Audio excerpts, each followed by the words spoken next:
Welcome back to another episode of the College Viability Top-Bottom Reports for 2023. Today we're doing the first ever public four-year college top-bottom report, and it is lovingly brought to you by the public colleges in the state of Illinois. The data we're going to report to you is a little bit different than what we do for private colleges, and you can see what those data points are on the screen. I won't read those to you, but it is important to note that the data source is from the National Center for Education Statistics and its IPEDS database for the years 2014 through 2021. That's the last reported years that Illinois and all states have reported their IPEDS data for both private and public colleges. When the 2022 data comes out here in a couple weeks, I'll of course be updating the app, and we'll have a 2024 version available sometime in early 2024. So let's get on and start looking at the comparisons, the top-bottom comparisons for the public colleges in Illinois. And we'll start off with FTE enrollment, and FTE stands for full-time equivalent. It's our belief that this is the best approach to monitor enrollment. There's some inside baseball behind that I will spare you today. But you can see that the top two performing colleges in Illinois, public colleges in Illinois, are the University of Illinois, Chicago, and that one, the UI in Champaign-Urbana. And you can see they have had substantial growth. What's interesting is in the top five, the bottom three in the top five have negative growth. Now, Governor State is relatively flat, but both Illinois State and the U of I Springfield show substantial, not catastrophic decreases. But when we go to the bottom, FTE enrollment public colleges in the state of Illinois, it ain't good. You can see the numbers for yourself. And let's just do a little math to put this in perspective. And let's say one of these colleges, Western Illinois, right there in the middle, lost about 3,800 students over the course of 8 years. And if we do the math, and let's assume that each student provides $10,000 in total tuition and fees. That's an estimate on my part, but it makes the math easy. So 3,800 students times $10,000 per student is about $38 million in lost tuition and fees revenue over the 8 years reported. Now, the fair question to ask is, what could Western Illinois University and the others you see on this page and elsewhere, what could they have done, or what didn't they do when they didn't have that revenue?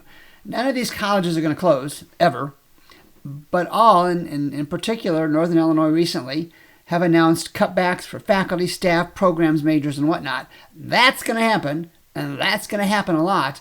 That's what you want to watch for with public colleges who have issues with enrollment and other things that we'll see here in a minute. Let's take a look at total enrollment, and I just use this because it shows a different look.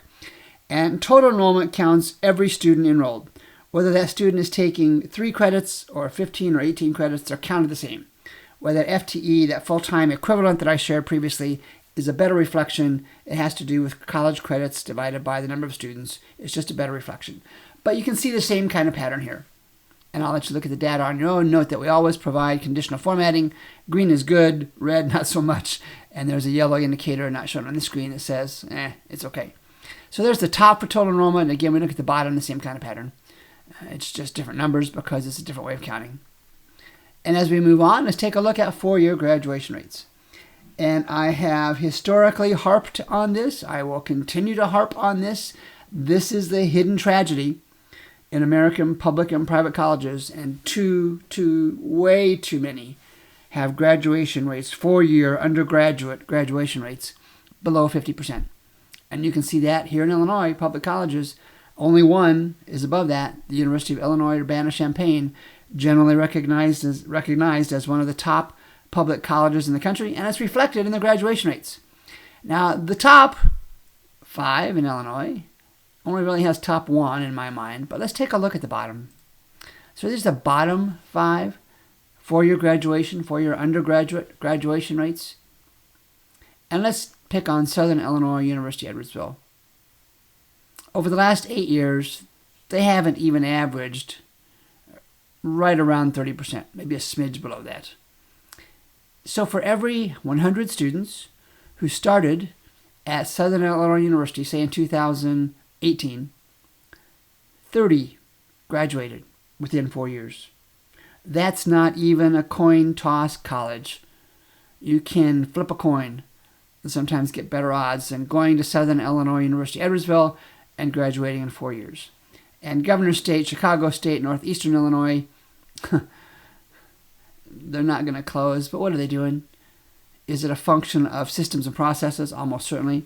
Is it a function of the students they admit? Absolutely. And I am starting to make the case increasingly that it's not just the college's faults. There's a high school role here.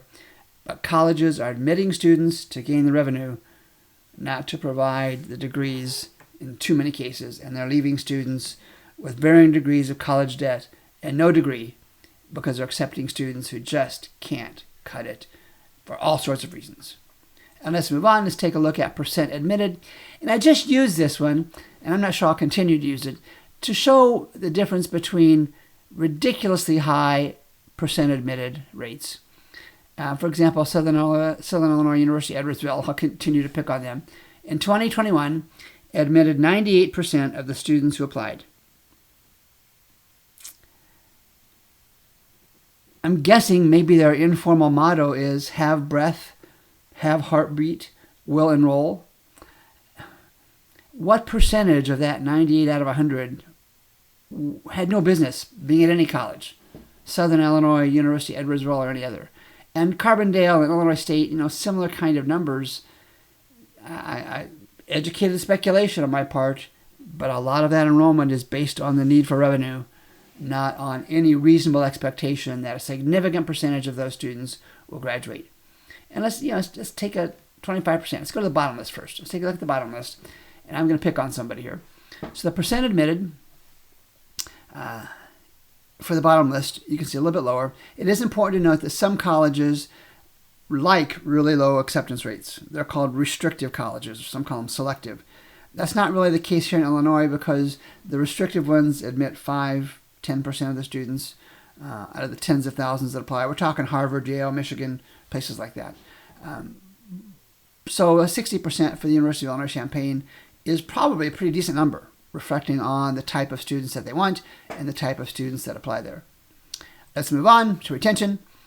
And let's look at retention. This is out of every 100 students, how many come back for the second year. And again, U of I, Champaign-Urbana, fine job. Even Illinois State, not bad. Chicago, not bad. But let's just go back to, let's pick on the Southern Illinois system. Let's go to Eastern Illinois. 74%. Let's round that up to 75% and do some math. Let's say that there are 5,000 students, it's close to that, I think a little bit lower, that go to Eastern Illinois University in Charleston, and they have about a 75% retention rate. That's exactly what they had in 2017. So do the math, and after each and every year of those 5,000 students who enrolled, who were accepted, 1,250 leave. Year after year after year, not just Eastern Illinois. You can do the math for any college that we look at, but the retention rate reflects their capacity for systems and processes, for sure, to help students, but I think it also reflects on the overall academic and intellectual quality of the students colleges are accepting just to meet the financial needs of the college. The low end, half students, do the math on 5,000, 2,500 students leave Governor State if they have 5,000. I don't think they do every year. Burdened in most cases, it's fair to say, burdened in most cases with some level of college debt. And without the degree to get the job to help pay for that debt, these students are burdened. And you read this in the media all the time, year after year after year, and we're not doing a good job at all of addressing that. Admissions yield is a reflection of popularity. Now here's a trend I want to look at. This time I want to look at the 8-year change. So you can see the top 5, and their changes, the admissions yields, not bad for the top 4 for sure. Western Illinois is a little low. But look at the change. All 5 had a decreasing admissions yield. Not a big number. The big numbers come when we go to the bottom. And look at the pattern. It looks like 7 public colleges in Illinois. Each of the top colleges and the bottom colleges have a decreasing yield. So there's something going on here, and again, the admissions yield is a percentage of students, once accepted by a university, actually show up, pay some tuition, and take classes.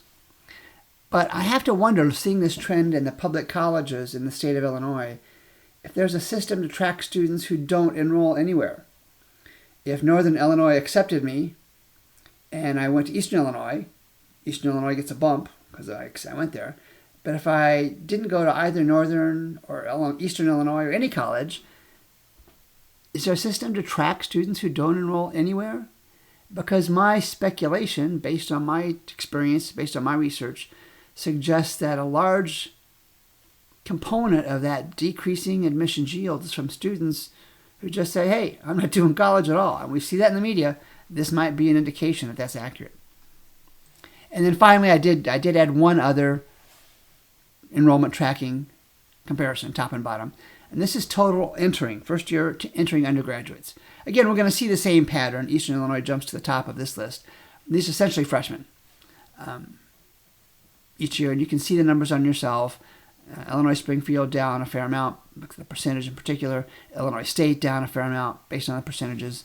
And the bottom list, again, as you would expect, all red indicators. Look at the numbers going down. Look at the numbers going down. And what can you do with these comparisons? The top, bottom for public colleges in Illinois.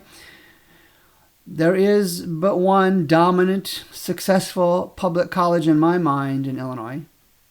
And the others just simply don't compare favorably across many IPEDS data reports, not just the ones I'm showing you on the top, bottom comparisons.